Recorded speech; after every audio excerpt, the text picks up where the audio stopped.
सिपवर्स आसो सर कौन से दो फंड चूज करना करें इन 4 में से, निपॉन, क्वांट, टाटा और बंधन। इसके अलावा 20 इयर्स का टाइम पीरियड है, fine with very high volatility, very risk, high risk, aspiring high reward, Nifty 500 momentum 50 index fund भी करूं क्या दो स्मॉल कैप के साथ। तो ये तो आपकी चॉइस है, आप चाहो तो इसको भी ऐड कर सकते हैं क्योंकि इसने भी अच्छा परफॉर्म किया हुआ है पास में। लेकिन जैसे 4 फंड्स आपने रखे, देखिए दिक्कत क्या हो जाती है, दिक्कत ये हो जाती है कि कहते तो सब लोग हैं कि मैं हाई वॉलेटिलिटी से डरता नहीं हूं, लेकिन एक क्वार्टर भी फंड का परफॉर्मेंस डाउन आता है। वॉलेटिलिटी यही होती है, फंड का परफॉर्मेंस डाउन, फंड का परफॉर्मेंस अप, तो लोग होने लगते हैं परेशान। देखिए अब इन 4 में से आपको बता देता हूं, जो क्वांट है और जो बंधन है ये हाई वॉलेटाइल फंड्स होंगे लेकिन हाई रिवॉर्डिंग फंड्स भी होंगे, और जो निपॉन है और जो टाटा है ये लो वॉलेटाइल फंड्स होंगे लेकिन रिटर्न्स भी इनके स्मॉल कैप के अकॉर्डिंग एवरेज होंगे। बाकी कैटेगरी से तो बहुत बेहतर होंगे लेकिन स्मॉल कैप कैटेगरी के अकॉर्डिंग एवरेज होंगे। तो यही चीज है, आप क्या करो कॉम्बिनेशन बना लो, एक वॉलेटाइल फंड का और एक लेस वॉलेटाइल फंड का, जैसे क्वांट के साथ निपॉन का, या क्वांट के साथ टाटा का, या फिर निपॉन के साथ बंधन का, या फिर निपॉन टाटा के साथ बंधन का। तो ऐसे में क्या होगा कि एक हाई वॉलेटाइल फंड होगी और एक कम वॉलेटाइल फंड होगी, तो ऐसे में एक एवरेज वॉलेटिलिटी भी पोर्टफोलियो में बनी रहेगी और रिटर्न्स भी ऊपर की तरफ अच्छे से बढ़ते रहेंगे। अब निपॉन या फिर मोतीलाल का निफ्टी 500 मोमेंटम 50 फंड जो है, इसको ऐड करना या ना करना टोटली आपके ऊपर डिपेंडेंट है, क्योंकि फंड ऐसा नहीं कि फंड ये बुरा है, लेकिन क्योंकि पहले से जब स्मॉल कैप फंड के अंदर इन्वेस्टमेंट कर रखा है मैंने, तो अलग से एक फंड ऐड करूं ना करूं ये टोटली आप, जैसे मैंने नहीं इन्वेस्ट कर रखा है इस फंड के अंदर, मुझे पता है कि ये फंड बढ़िया है क्योंकि मेरा पोर्टफोलियो पहले से सेट है, फंड्स सेट है। तो फ्यूचर में अगर ऐसा कुछ होता है कि मेरा कोई नया गोल एक आता है माइंड में जिसके लिए मुझे इन्वेस्टमेंट करना हो, तो उसके लिए अगर नया एसआईपी स्टार्ट करना होगा तो मैं कर सकता हूं, या फिर कोई एक्स्ट्रा मुझे फंड की जरूरत हो तभी मैं करूंगा। ऐसा नहीं है कि पहले से मेरा पोर्टफोलियो सेट है तो उसको डिस्टर्ब करके इस नए फंड को ऐड करूंगा। तो इसलिए फंड अच्छा है, लेकिन अगर ये टोटली आप पर डिपेंड करता है कि क्या इस फंड की आपको जरूरत है या पहले से आपको पोर्टफोलियो सेट है तो इसको ऐड करने की जरूरत नहीं है। ये टोटली इन्वेस्टर पे डिपेंड करता है। नेक्स्ट क्वेश्चन है हमारे पास, क्वांट स्मॉल कैप का रेटिंग 5 से 4 आ गया, कोई दिक्कत है? कोई दिक्कत है? रेटिंग को देख के अगर आप इन्वेस्ट कर रहे हो म्यूचुअल फंड्स के अंदर में, तो मुझे नहीं लगता आप क्यों कर रहे हो, आपको बेसिक भी नहीं समझ है म्यूचुअल फंड्स की। रेटिंग जो म्यूचुअल फंड को मिलती है भाई, खुद रेटिंग जो देती है वैल्यू रिसर्च, उसका कहा हुआ है ये सब चीजें, और थोड़ा सा आप एनालाइज करोगे आपको समझ में आ जाएगा कि रेटिंग बस नियर टर्म की परफॉर्मेंस को दिखाती है म्यूचुअल फंड की। अगर रिसेंट 1-2 क्वार्टर में बहुत ही तगड़ा रिटर्न बन गया है तो भाग जाएगी रेटिंग ऊपर, और रिसेंट 1-2 क्वार्टर में अगर थोड़ा सा भी रिटर्न तगड़ा से नीचे आया है तो रेटिंग नीचे आ जाएगी। तो जैसे अगर किसी की रेटिंग लगातार ऊपर ऊपर ऊपर ऊपर जाते जा रही है तो मतलब उसका जो रिसेंट क्वार्टर में रिटर्न है, एक साल भी नहीं 1-2 क्वार्टर बस में रिटर्न ऊपर की तरफ गया है, और रिसेंट 1-2 क्वार्टर में भी रिटर्न नीचे आया है तो उसकी रेटिंग भी नीचे आ जाती है। और ये टोटली ऑटोमेटेड होती है, कोई इसको मैन्युअली रिव्यू नहीं करता कि फंड को 50 तरीके के पैरामीटर्स पे उसको देखे कि फंड कैसा है फिर उसको रेटिंग देना ही।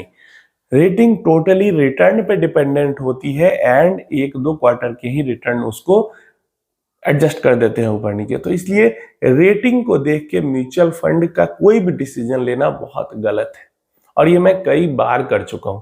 बढ़िया फंड्स की भी रेटिंग कम रहती है और खराब फंड्स की भी रेटिंग हाई रहती है। रीजन ये सिंपल सा रहता है कि थोड़ा सा रिटर्न गिरा रेटिंग गिर जाएगी, थोड़ा सा रिटर्न चढ़ा रेटिंग चढ़ जाएगी। अगर रेटिंग के बेस पे आप म्यूचुअल फंड में एंट्री एग्जिट करोगे तो बस एंट्री एग्जिट ही करते रह जाओगे, रिटर्न नहीं बना पाओगे।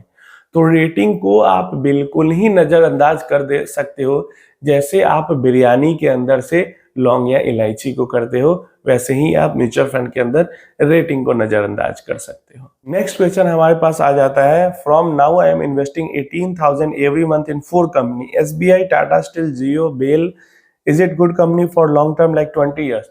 देखिए अगले 20 सालों में ये चारों जो कंपनी है इसमें से कोई आपको नुकसान नहीं देगी, चारों में से कोई कंपनी नुकसान नहीं देगी अगर 20 साल तक इन्वेस्टमेंट किया जाए। लेकिन चार में से सिर्फ एक ही कंपनी है जिसपे मुझे बहुत ज्यादा भरोसा है कि वेल्थ क्रिएटर फ्यूचर में बन सकती है। बाकी तीन में से दो तो बिल्कुल वेल्थ नहीं ही बनाएगी, एक का कहना मुश्किल है। जैसे एसबीआई और टाटा स्टील, ये आपको नुकसान नहीं देंगे, ये आपको डिविडेंड भर भर के देंगे, लेकिन ये वेल्थ क्रिएट नहीं करेंगे। हो सकता है 20 साल बाद भी 20-50% स्टॉक ऊपर हो बस, लेकिन डिविडेंड मिलेगा अच्छा, लॉस नहीं होगा, इसकी प्रोबेबिलिटी बहुत ज्यादा है। इसके बाद आती है जियो। जियो फाइनेंशियल सर्विसेज एक्चुअली में वेल्थ क्रिएटर हो सकता है, क्योंकि फाइनेंस का बिजनेस ग्रो करेगा इंडिया के अंदर में, काफी ग्रो कर रहा है, आगे भी करेगा। और इसके जो सेक्टर्स हैं, लेंडिंग वाला सेक्टर है या म्यूचुअल फंड वाला सेक्टर है या ब्रोकिंग वाला सेक्टर जो होगा, सब में एंट्री करेगी धीरे धीरे वो, और ये काफी तेजी से ग्रो कर रहा है और फ्यूचर ग्रोथ भी काफी तेज अगले 10-15 साल तक होने वाली है। तो इस सेक्टर की जितनी कंपनी है सब ग्रो करेगी और जियो भी ग्रो करेगा और एक्चुअली में अच्छा वेल्थ भी बनाएगा। अभी की एनालिसिस तो यही कहती है। बीईएल की बात करते हैं तो अगेन इसका फ्यूचर किधर जाएगा ये थोड़ा सा प्रेडिक्ट करना मुश्किल है अगले 20 सालों में, क्योंकि इसका जो फ्यूचर है वो totally government and government policies पे डिपेंड करता है। तो इसलिए गवर्नमेंट पॉलिसी अगर फेवर में होगी तो कंपनी अच्छा करेगी, अगर फेवर में नहीं होगी तो अच्छा नहीं करेगी। तो इसलिए 20 साल का व्यू इसके अंदर रखना मुश्किल है, इसके अंदर 2-4 साल का ही व्यू रखना ठीक ठाक रह सकता है। तो इसलिए यही इन 4 स्टॉक पे मेरी ओपिनियन था, मेरा राय कुछ नहीं है। राय तो आप खुद अपनी रिसर्च के अकॉर्डिंग इन्वेस्टमेंट करो या अपने फाइनेंशियल एडवाइजर से पूछो। ये मेरा ओपिनियन था इन स्टॉक्स के बारे में। और अगर इन चारों को एक पोर्टफोलियो बास्केट देखें इन चारों का और एक स्मॉल कैप फंड का बास्केट देखें, तो एक जो स्मॉल कैप फंड है वो इन चारों के बास्केट का जो ओवरऑल रिटर्न होगा उससे काफी बेहतर परफॉर्म कर सकता है, वो भी बिना टेंशन बिना रिस्क के 20 years time period. Next question आ जाता है, active and passive mutual fund में क्या अंतर होता है। अब ये क्वेश्चन कई बार आया क्योंकि मैं यूज करता हूँ वर्ड्स ना, active mutual fund, passive mutual funds. तो देखो एक्टिव पैसिव के बारे में बात करते हैं पहले। पैसिव म्यूचुअल फंड्स वो होते हैं जो सीधा सीधा इंडेक्स को कॉपी करते हैं और फंड मैनेजर की कोई डिसीजन मेकिंग में कोई भूमिका नहीं होती है। निफ्टी या सेंसेक्स दोनों की जितने भी सारे इंडेक्सेस हैं उसमें से किसी एक इंडेक्स पे, जैसे निफ्टी 50 इंडेक्स हो गया, क्लियर है, तो निफ्टी 50 इंडेक्स जो फंड है वो एक पैसिव फंड है, क्योंकि वो सिंपली निफ्टी 50 के अंदर जो स्टॉक्स है, जो उसकी एलोकेशन की होल्डिंग है, उसको कॉपी कर लेता है। फंड मैनेजर को या रिसर्च टीम को यहाँ पे कुछ डिसीजन नहीं लेना होता है, क्लियर है। तो ये हो गया पैसिव फंड जो सिंपली किसी इंडेक्स को, Nifty 50, Nifty mid cap 150, Nifty small cap 250 को कॉपी कर लेती है बस। एक्टिव फंड्स वो होते हैं जहां पे जो फंड है, जो म्यूचुअल फंड स्कीम है, वो किसी इंडेक्स को कॉपी नहीं करती। यहाँ पे जो एएमसी, जो म्यूचुअल फंड कंपनी है, उसकी रिसर्च टीम रिसर्च करती है स्टॉक्स पे। वहां पे जो फंड मैनेजर है, को फंड मैनेजर है, उनकी डिसीजन मेकिंग में भूमिका होती है और उनके डिसीजन के ऊपर फंड की परफॉर्मेंस डिपेंड करती है, होल्डिंग डिपेंड करती है। तो दो फंड की हम बात करते हैं। एसबीआई स्मॉल कैप फंड एक एक्टिव स्मॉल कैप फंड है, लेकिन SBI small cap 250 index fund ये एक पैसिव स्मॉल कैप फंड है, क्योंकि ये निफ्टी 200 स्मॉल कैप जो इंडेक्स है उसको कॉपी करता है।